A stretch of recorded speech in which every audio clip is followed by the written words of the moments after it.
Yes, good morning sa inyong lahat mga clubs. It's nice to be back. Boss Kilabot is coming to town. And eto po, Papa Idol, ang nagbabalik na si Padrino. Yan, siyempre bago natin pakilala si Padrino, nais natin munang pakilala ang mga dalawang leading lady rito sa ating harapan sa pangunguna ni Miss Rina.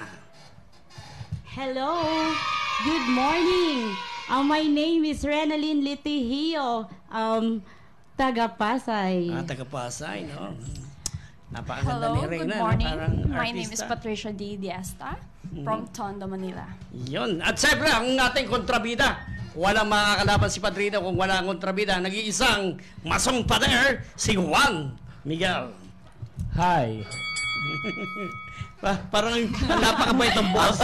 Ang bait ang boss mo ngayon, ha? Pero pagdating sa pelikula, kung takutin mo si FPJ, ha? Lalo eh. Yan, siyempre, ang ating Padrino, walang iba kundi si Aga.